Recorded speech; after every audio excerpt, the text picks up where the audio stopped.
Vamos a tomarlo donde lo dejamos la semana pasada,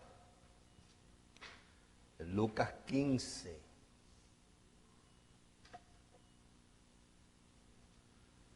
Y vamos a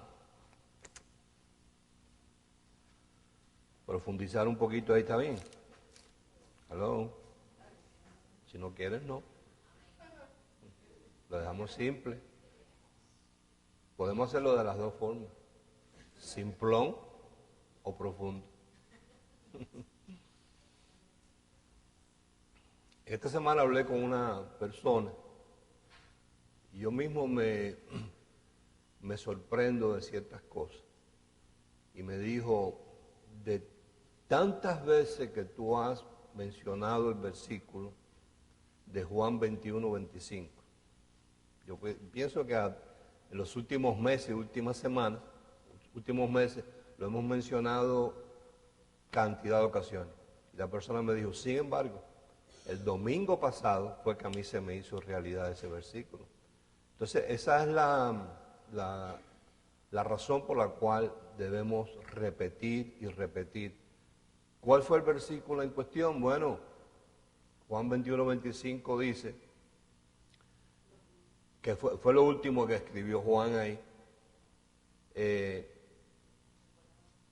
que si se fueran a escribir todas las cosas que acontecieron, todas las cosas que Jesús llevó a cabo específicamente, los libros no cabrían en el mundo. Entonces, eso me hace pensar a mí de que si los libros no cabrían en el mundo, Dios entendió que yo no iba a usar el tiempo para leer todos esos libros. Y que entonces es lo que yo entiendo, y la persona esa me dijo que había entendido finalmente, que él de todos los sucesos escogió unos cuantos. Y él consideró que esos cuantos que él había escogido, si yo les prestaba atención, me eran más que suficientes para atravesar todos los percances que la vida me trajera.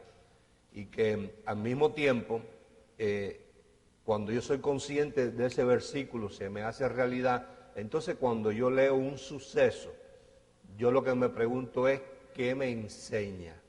¿Qué aprendo yo de este suceso para que me ayude a mí a salir adelante? Entonces, por eso repetimos, porque a veces oímos las cosas muchísimas veces y es como la comparación que hace Jesús con la palabra y la semilla. Tú siembras una semilla y puede estar ahí un tiempo que ella no da señales de vida y tú le sigues echando agua y ella no da señales. Sin embargo, un día te levantaste y miraste y viste que retoñó. Esto es igual. Tú puedes oír una palabra muchísimas veces y el día que menos uno lo piensa, ese día fue el que te diste cuenta de qué es lo que se estaba hablando. Hasta ahí para ti era algo que no tenía sentido, pero de momento eres consciente. Y una vez tú eres consciente, quiere decir que se te hizo realidad, es parte tuya. Y a la vez que es parte tuya, no hay situación ni nada ni nadie que te la pueda quitar. Y es la que te ayuda a ti a reaccionar en los momentos que la vida te trae.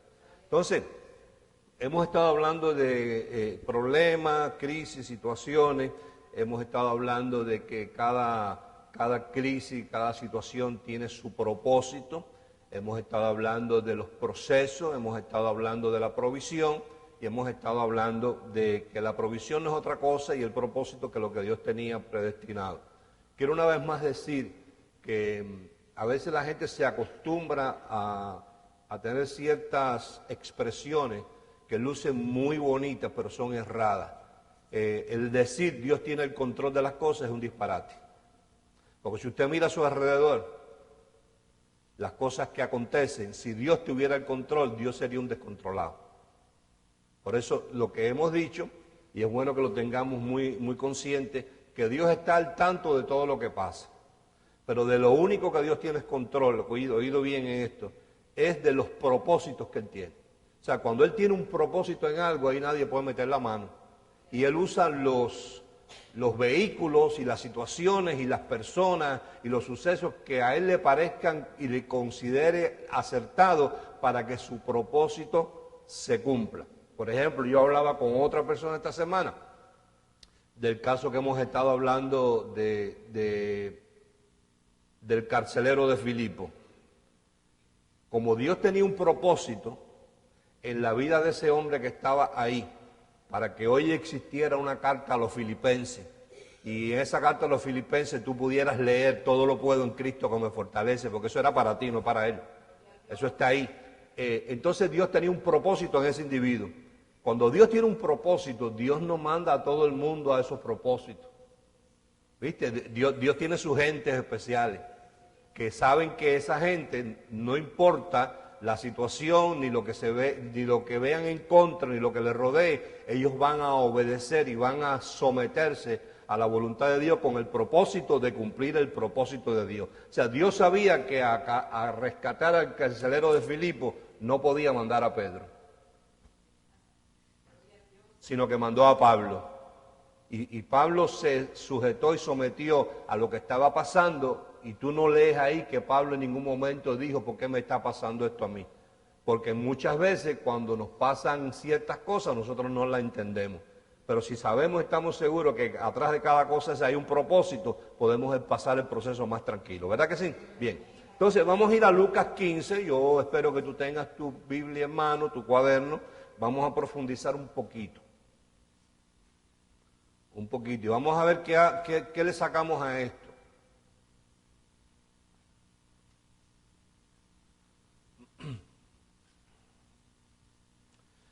Voy a leer desde el verso 11 hasta el 32 y lo vamos entonces a desmenuzar un poquito. Dice, también dijo un padre tenía 2 hijos, diga 2 hijos. Y el menor de ellos dijo a su padre, Padre, dame la parte de los bienes que me corresponde. Y les repartió, o sea, el menor fue el que pidió, pero el padre le dio ¿cuántos?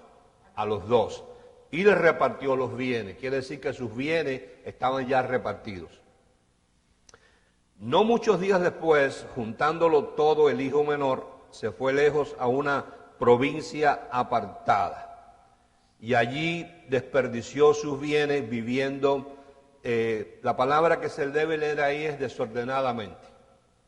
Aparece perdidamente, pero es lo mismo. Es una mente que está desordenada. O sea, no quiere decir que el muchacho estaba en droga o estaba en prostitución ni gastándolo con ramera, como después el hermano dijo, sino que no supo administrar su dinero.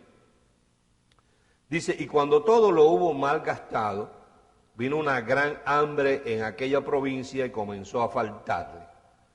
Y fue y se arrimó a uno de los ciudadanos de aquella tierra, el cual le envió a su hacienda para que apacentase cerdos. Y deseaba llenar su vientre de las algarrobas que comían los cerdos, pero nadie le daba. Y volviendo en sí, que es lo importante de de toda esta narración que vamos a leer aquí, diga, volviendo en sí, de eso se trata, de volver en sí. Y volviendo en sí, dijo, ¿cuántos jornaleros en casa de mi padre tienen abundancia de pan? Quiere decir que él ya había estado en la casa del padre y sabía lo que allí había. Y yo aquí perezco de hambre. Me levantaré e iré a mi padre y le diré, Padre, he pecado contra el cielo y contra ti, y ya no soy digno de ser llamado tu hijo. Hazme como a uno de tus jornaleros. Y levantándose vino a su padre, y cuando aún estaba lejos lo vio su padre, y fue movido a misericordia. Y corrió y se echó sobre su cuello y le besó. Y el hijo le dijo, Padre, he pecado contra el cielo y contra ti, ya no soy digno de ser llamado tu hijo. Pero el padre dijo a su siervo, sacar el mejor vestido, en una de las versiones dice pronto, ve pronto. Sacar el mejor vestido y vestirle y poner un anillo en su mano y calzado en sus pies. Y traer el becerro gordo y matarlo y comamos y hagamos fiesta. Porque mi hijo muerto era y ha revivido, se había perdido y es hallado, y comenzaron a regocijarse. Y su hijo mayor estaba en el campo, y cuando vino y llegó cerca de la casa, oyó la música y las danzas, y llamando a uno de los criados, le preguntó qué era aquello. Él le dijo, tu hermano ha venido, y tu padre ha hecho matar el becerro gordo por haberle recibido bueno y sano. Entonces se enojó y no quería entrar, salió por tanto su padre y le rogaba que entrase. Mas él respondiendo, dijo al padre, he aquí, tantos años te sirvo no habiéndote desobedecido jamás, y nunca me has dado ni un cabrito para gozarme con mis amigos. Pero cuando vino este tu hijo, que ha consumido tus bienes con ramera, diga mentira, has hecho matar para él el becerro gordo. Él entonces le dijo, hijo, tú siempre estás conmigo y todas mis cosas son tuyas. Mas era necesario hacer fiesta y regocijarnos porque tu hermano era muerto y ha revivido, se había perdido y es hallado. Entonces en su cuaderno usted escriba ahí, porque cuando nosotros leemos una parábola, usted notará que en las parábolas nunca se usa la palabra Dios, sino que uno tiene que adentrarse en ella, profundizar en ella y que el Espíritu Santo lo ayude a uno a ubicar todos los personajes importantes en el suceso. Personajes importantes, en este caso, Dios es el padre del muchacho. Dios es el padre del muchacho. El becerro, diga, el becerro. Observe que no es cualquier becerro, sino el becerro es Jesús. Los jornaleros son los ángeles. El menor, el muchacho menor, tipifica ahí a la iglesia.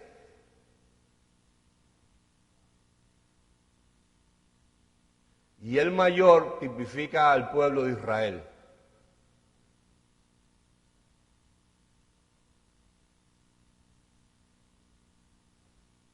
Voy otra vez. El Padre toma el lugar de Dios. El becerro, el cual el Padre tiene separado, diga separado, tipifica o toma el lugar de Jesús. Los jornaleros o los criados toman el lugar de los ángeles. El menor, que lo gasta todo, regresa sin nada, tipifica a la iglesia. Y el mayor, quien toma el lugar del mayor es Israel, que siempre estuvo, pero sin embargo no disfruta de nada, sino sigue pidiendo lo mismo.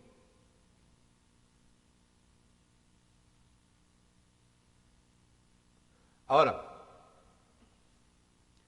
la iglesia no es otra cosa que el producto del sacrificio del Cordero. Sin el sacrificio del Cordero no hay iglesia.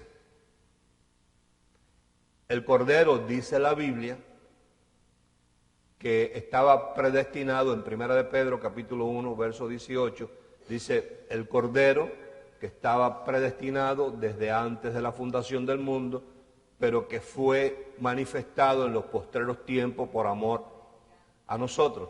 Quiere decir que Jesús, que no es otra cosa que el Cordero ya estaba en los planes de Dios desde antes de la fundación del mundo.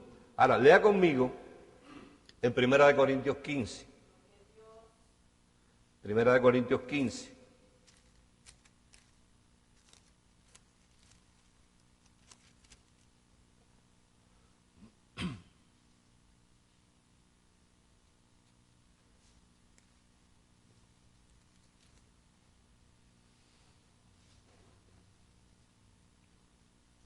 Todos conocemos a Adán, o hemos oído hablar de él. La palabra Adán quiere decir hombre. Entonces, la pregunta es esta. ¿Quién fue primero? ¿Adán o Jesús?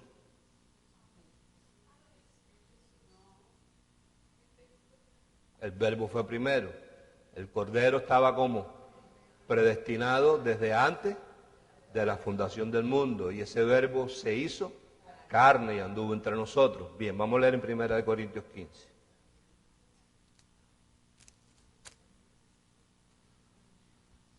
Vamos a leer del verso 43 en adelante.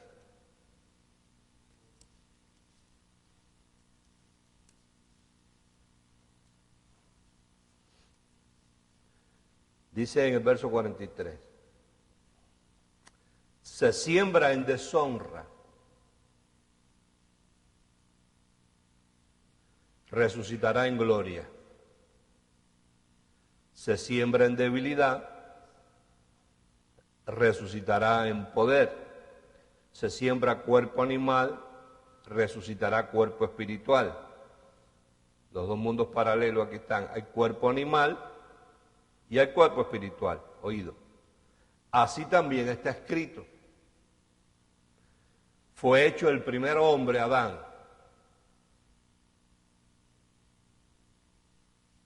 Alma viviente, el postrer Adán, espíritu vivificante. Mas lo espiritual no es primero, sino lo animal, luego lo espiritual. El primer hombre es de la tierra, terrenal, el segundo hombre, que es el Señor, es del cielo. Si nosotros no tenemos el conocimiento correcto, eso aparenta una contradicción. Porque si Jesús es primero, entonces el primero es Él. Pero sin embargo, aquí cuando nosotros leemos, dice que el primer Adán es alma viviente. Refiriéndome al esposo de Eva. ¿Sabe quién es? El segundo Adán, espíritu vivificante. Ahora entiende esto. De la manera en que Dios opera, es que Dios toma lo que es primero, que es lo espiritual, y lo pone segundo. Y toma lo segundo, que es terrenal, y lo pone primero. De manera que cuando lo primero, que aparece como terrenal, que era lo segundo, falle, lo segundo, que era primero, que era lo espiritual, prevalezca. Por eso ahí dice, el primer Adán, alma viviente, era alma viviente. El segundo Adán, que no era otra cosa que el primero, era espíritu vivificante. Para cuando el primer Adán fallara, el segundo Adán, que no era otra cosa que el primero, el hombre espiritual, prevaleciera. Ve conmigo otra vez a Lucas 15.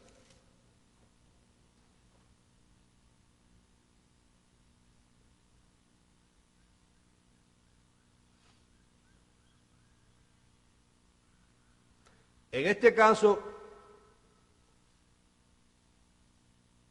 ¿quién de los dos es primero de los dos hijos? El mayor. El mayor es primero, nació primero. El segundo es el menor. Entonces, el menor, en este caso, pasa a ser primero. Va agarrando más o menos ahí. Se queda en la casa y no disfruta de nada. Más el otro, que es el menor, que es el segundo, se va y lo pierde todo. Entonces, cuando el muchacho menor regresa después de haberlo perdido todo, que no es otra cosa que lo que representa a la iglesia, que eran la gente del grupo ese descarriado, entendiendo que en Dios solamente hay un pueblo, que no es otra cosa que llamado la iglesia, todos tienen que venir a través de eso ahí. Cuando él regresa, el padre ya no lo recibe, oído, como el hijo natural. Porque el hijo natural puede ser un hijo no planeado, puede ser un hijo de que ese es el hijo mío, pero la relación de ese padre con ese hijo no es una relación muy fuerte. Sin embargo, cuando nosotros hablamos de este hijo pequeño que regresa, lo que Dios está operando ahí en él no es otra cosa que el misterio de la adopción. Adopción es diferente a hijo natural, porque adopción es un acto voluntario de un padre que decide aceptar a un muchacho y lo decide aceptar como hijo. Y en este caso, aunque él le había repartido los bienes, cuando él regresa, observa lo que le da. Mira, le da en el verso 21. Pero el padre dijo a sus siervos: sacar el mejor vestido, sacerdocio, y vestirle, y poner un anillo en su mano, reinado, y calzado en sus pies para que pueda caminar por la carrera que le corresponde. O sea, que él recibe más al regreso que al principio cuando se va. Dice el 23, y traer el becerro, él, o sea, eso a mí me indica que el padre en algún momento determinado fue al lugar donde él tenía todos los becerros y separó uno. Independientemente si era gordo o flaco, no tiene nada que ver el gordo, sino que había un becerro separado. Por eso es que cuando el muchacho regresa, la orden que él le da, diga jornaleros, diga ángeles, la orden que él da es, ¿se acuerdan aquel becerro? ¿Se acuerdan aquel día antes de la fundación del mundo que separamos un becerro? Separamos un cordero para un momento especial cuando mi hijo regresara. Pues ha llegado el momento que mi hijo ha regresado, lo he vestido, le he dado sacerdocio, le he dado reinado, lo he puesto en su carrera. Ya ha llegado el momento en que tú me traigas aquel becerro que habíamos separado. Y el propósito del becerro es que lo maten. Por eso es que vemos aquí claramente, que ese becerro es el que le da paso a que el hijo oído tenga derecho al sacerdocio, al reinado y a la carrera, como tú y como yo. Nosotros recibimos una herencia maravillosa en la creación del mundo, pero esa herencia no tenía valor a menos que el nuevo pacto de la gracia funcionara con el sacrificio de Jesús. Quiere decir que el sacrificio del Cordero es el que le da paso al nuevo pacto. Y en este momento, para que el muchacho recogiera y recibiera su sacerdocio, su reinado, de manera que si tú no eres sacerdote, tú no pudieras estar declarando la palabra delante del lugar santísimo día y noche. O sea, tú tendrías entonces que ir en tu carro, tú tendrías que ir en tu carro, si a ti Dios no te hubiese declarado sacerdote por el sacrificio del Cordero, tú tendrías que ir en tu carro y si tuvieras deseo de orar o de declarar la palabra, tuvieras que llamar a donde está el sacerdote o el templo o el pastor y decirle, por favor, me pueden abrir la iglesia, que yo necesito que el pastor me vea y ore por mí. Pero el simple hecho de que ese cordero que estaba separado fue matado, diga matado, fue lo que le dio derecho al muchacho de disfrutar de sus vestiduras. Ahora, lo que hemos hablado muchísimas veces, aquí nos lo dice, está el muchacho mayor, que Dios lo pone primero, pero que finalmente no prevaleció en su herencia. Dice, y su hijo mayor, verso 25. Y su hijo mayor estaba en el campo, y cuando vino, y llegó cerca de la casa, oyó la música y las danzas, y llamando a uno de los criados, le preguntó qué era aquello.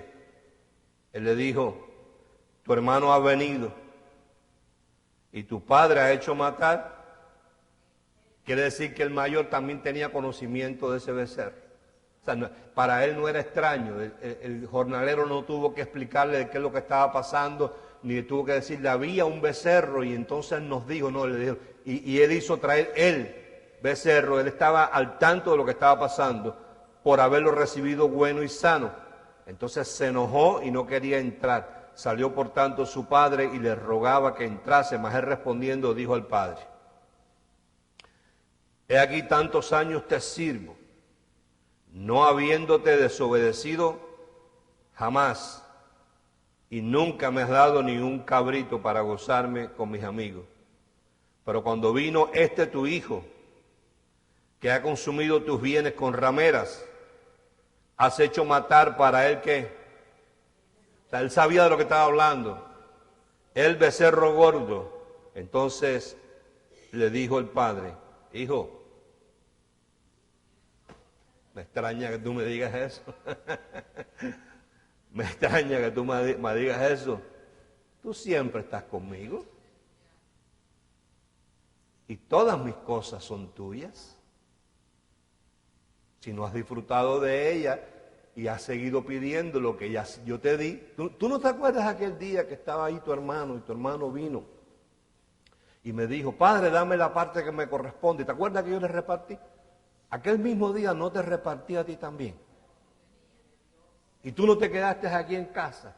Y no habían allí becerros de todas clases y cabritos de todas clases, si tú no lo has tomado en posesión y has disfrutado de ellos porque tú no has querido.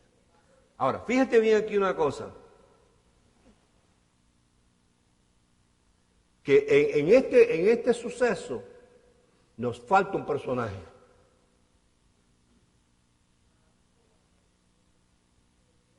¿Cuál? Mira, el Espíritu Santo. Vamos a leerlo aquí, mira. Para que tú veas que cuando Dios tiene un propósito, Él usa las formas y maneras que Él escoge Él para llevarte a ese propósito. Y por eso uno dentro de los procesos no debe estar hablando ni cuestionando. Porque Dios usa personas, lugares, cosas y sucesos para llevarte a ese propósito. ¿Cuál era el propósito principal de Dios en este caso del Padre? Era que el muchacho volviera en sí. O sea, el lugar donde él iba a volver en sí no es importante. Porque tenemos el caso, por ejemplo, de Jonás. Jonás tenía que volver en sí, porque tenía Dios un propósito que era que fuera a Nínive. ¿Dónde volvió en sí Jonás? En el vientre de un gran pez. O sea, cualquier lugar es bueno para volver en sí. Aquí nos enseña que el muchacho volvió en sí en el chiquero de los puercos. Tan buen lugar ese para volver en sí como el banco de una iglesia. Pero el que lo mandó al chiquero de los puercos es un ciudadano de aquella región. Ese es el Espíritu Santo. O sea, el lugar donde él iba a volver en sí era necesario que fuera ahí, en el chiquero de los puercos. Y Dios hizo que se encontrara con un ciudadano. Y ese ciudadano le dijo, yo tengo un lugar bueno para ti, para que ahí vuelvas en sí. Ahí tú vas a volver en sí, tú te vas a hacer memoria de la cantidad de cosas que hay en la casa de tu padre. Y entonces ese ciudadano que lo vemos aquí, en el verso 14, dice, y cuando todo lo hubo malgastado, vino una gran hambre en aquella provincia y comenzó a faltarle. Y fue y se arrimó a uno de los ciudadanos de aquella tierra, el cual le envió a su hacienda para que apacentase cerdos, y deseaba llenar su vientre de las algarrobas que comían los cerdos, pero nadie le daba. Y volviendo en sí, ese era el propósito, que volviera en sí. Entonces tú no puedes estar cuestionando el proceso. Porque cuando uno cuestiona el proceso, le está diciendo a Dios, no creo yo que tú estés escogiendo la mejor forma para mí. Aquí aparentemente no es el mejor lugar, pero es el lugar que Dios sabía que era el lugar donde el muchacho iba a volver en sí. Porque si él no vuelve en sí, no dice, me levantaré e iré a mi padre. Si él no vuelve en sí, él no recuerda lo que él conocía que había en la casa de su padre. Si él no vuelve en sí, el becerro estuviera todavía allí. Si él no vuelve en sí, no hay sacerdocio, ni hay reinado, ni hay carrera. Si él no vuelve en sí, sencillamente no hay fiesta. Entonces, volviendo al principio del corazón del mensaje, en el proceso que Dios va a usar para cumplir el propósito, lo peor que uno puede hacer es cuestionarse. Estar protestando. ¿Por qué esto me pasa a mí? Porque es lo que te tiene que pasar, a menos que uno lo esté provocando. Porque es lo que uno tiene que preguntarse. ¿Es esto algo que yo me busqué por ser como soy? ¿O es algo esto que que me llegó y sencillamente debo yo fluir y permitir lo que está pasando, porque yo sé que en cada propósito y en cada proceso hay un propósito y finalmente yo lo voy a ver al final de todo esto, porque no puede ser permanente la situación. Romanos 8.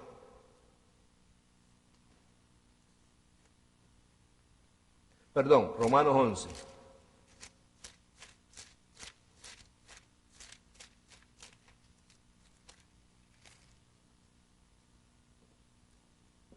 Romanos capítulo 11.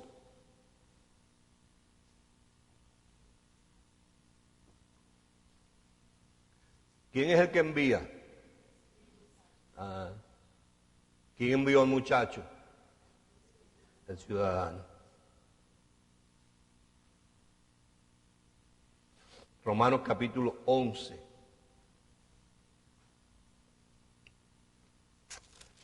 Versículo 11.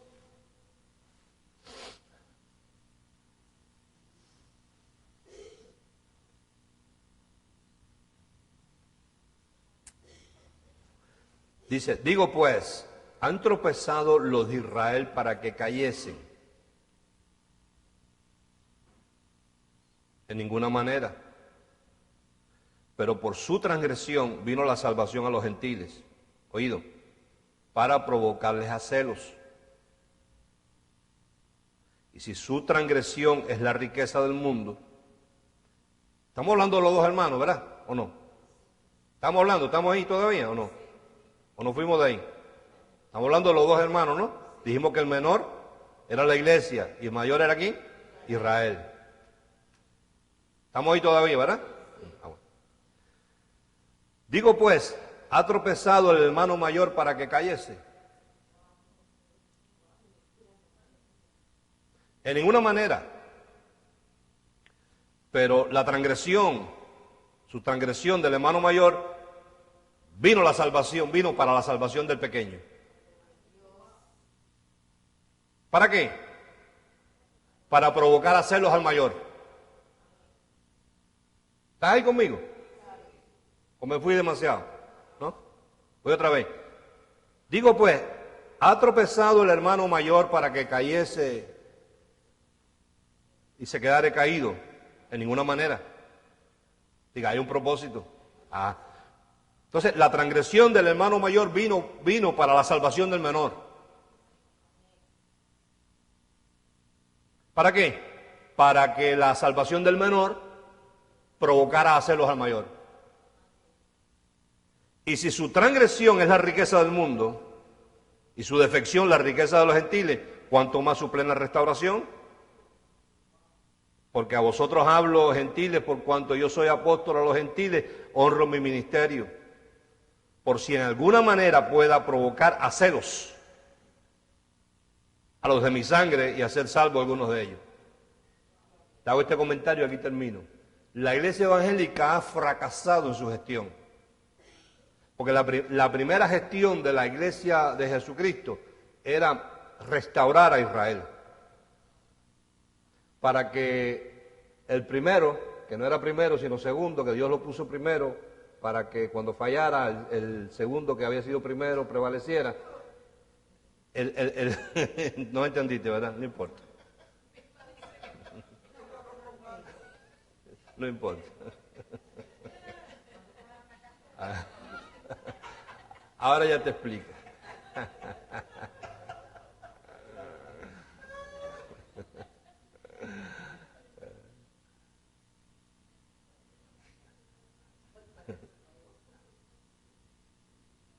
¿Qué era el propósito de Dios? Escucha. Que cuando Israel mirara a la iglesia, tuviera celo y quisiera lo que la iglesia tiene.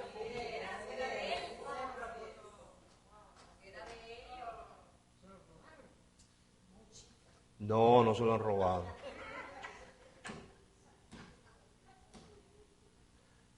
Que cuando Israel mirara, oído, escucha. Cuando Israel mirara, oído, el mensaje que traía el supuesto Mesías que nosotros predicamos. Cuando ellos miraran, ellos están cansados y cargados de todo, de todas sus religiones y todas esas cosas, de todas las fiestas esas que ellos hacen, la ida a la sinagoga, ellos están cansados de eso. Pero el propósito era que ese Mesías que ellos rechazan, yo te voy a decir por qué es que lo rechazan, porque es que el mensaje que trajo el Mesías no es favorable a ellos ni a nadie. Cuando tú lees la Biblia tuya, tú no vas a encontrar en la historia de Israel la palabra infierno en ningún lugar. Estamos hablando de 40 y pico de libros que tiene ahí el Antiguo Testamento. Cuando ellos leen su Torá, ellos leen Génesis, ellos leen Éxodo, leen Deuteronomio, leen Levítico, leen Números, leen a Josué, leen los profetas menores, los profetas mayores, leen a Isaías, leen a Ezequiel, leen a Jeremías, leen a Sofonía, leen a Habacuc, leen todos los profetas. No encuentran el infierno en ningún lugar. Encuentran un Dios bueno. Entonces, cuando llega el mensaje del Mesías, Jesús, ellos se encuentran con que el Mesías lo que trae es un mensaje del infierno. Entonces ellos dicen, no entiendo, no elaboro, no puedo procesar en mi mente que un Dios tan bueno me haya creado para que finalmente lo que quiera es destruirme. No entiendo. Ellos dicen, es el hermano mayor, que él quiere ver en que el hijo menor, al hijo menor le han dado sacerdocio, le han dado reinado, le han dado carrera, le han hecho fiesta, le han matado un becerro, y entonces él dice, wow, yo tanto tiempo aquí padeciendo de todo, déjame correr a disfrutar junto con mi hermano. Pero la actitud de ellos, la iglesia evangélica no ha sabido provocar a celos a nadie.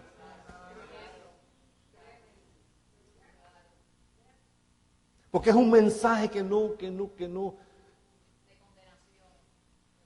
Donde único tú encuentras el asunto del infierno es en la distorsión que le han hecho a la palabra, a la traducción, a los mensajes de Jesús. Ningún profeta habló del infierno. Entonces ahora yo quiero presentarle a estos judíos al Mesías que ellos están esperando, yo quiero presentarle y decirle, no sigas esperando. Ya Él está aquí, ya Él vino hace 2000 años y murió por ti. Y entonces Él me dice, enséñame qué dijo. Entonces yo le digo, no, bueno, Él dice que si pestañeas, Dios te manda para el infierno. Y dice, no me conviene ese Mesías. Ese no es el que nosotros estamos esperando. Nosotros estamos esperando a uno que está dispuesto a dar la vida por nosotros. Y no creo yo que si Él está dispuesto a dar la vida por nosotros, sea para rescatarme de donde yo estaba, para mandarme por un lugar más malo. Entonces quiere decir que la iglesia evangélica, si tú observas, no está pasando nada. Están los diferentes grupos, este grupo, aquel otro grupo, metidos en su mundo. Y ellos creen que el mundo de ellos es el mundo de todo el mundo. Este cree que lo que él está haciendo aquí es lo que está haciendo todo el mundo. Y entonces, yo me recuerdo, y no quiero decir que haya que volver a esos errores, pero caramba, yo no llevo pocos años, llevo bastantes años, 30 años en esto. Yo recuerdo que antes, aunque era una doctrina un poco condenatoria y legalista y que sofocaban un poquito a la gente con los rudimentos, pero caramba, tú oías decir, allá había uno que se disfrazaba de mujer y era homosexual y fue a una iglesia y dio un mensaje y se le quitó eso.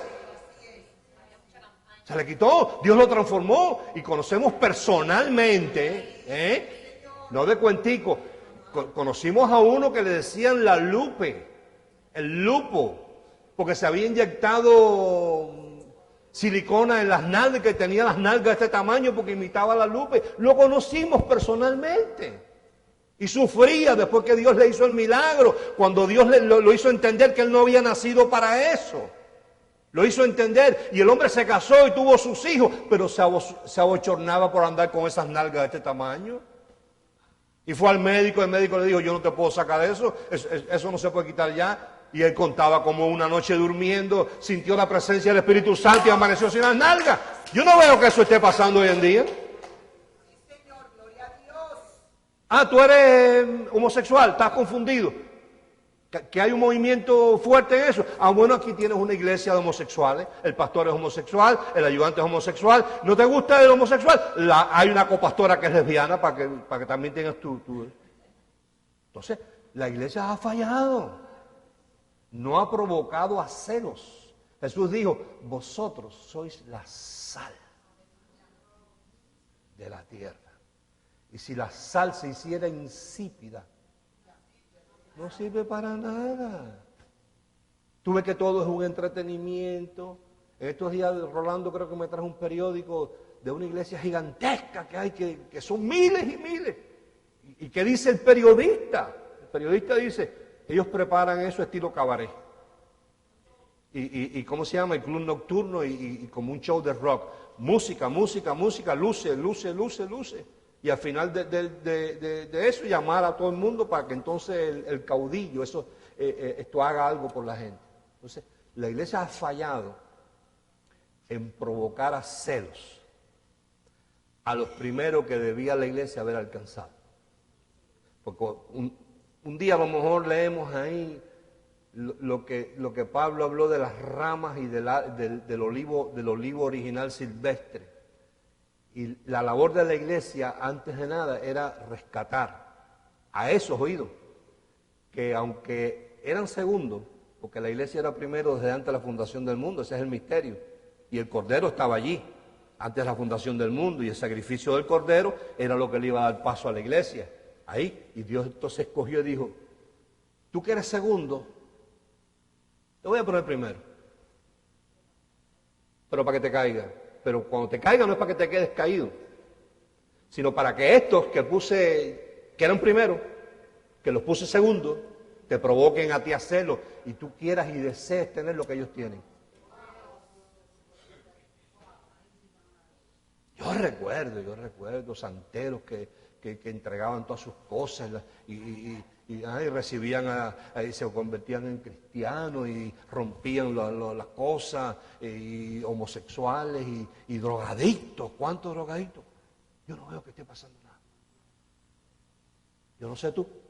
¿Será que yo vivo tan agilado de todo eso que yo veo que la gente entran y salen a los lugares esos y salen igual que entran?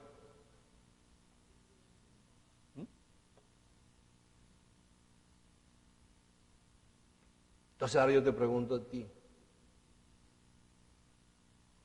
¿estás tú como el hijo mayor, quedado en casa con toda tu disposición y sigues haciendo la oración de que Dios te ayude?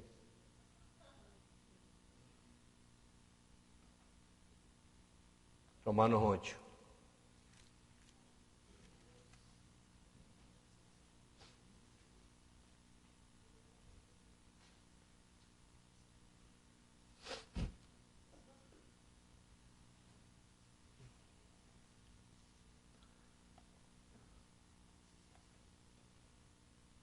Verso 14.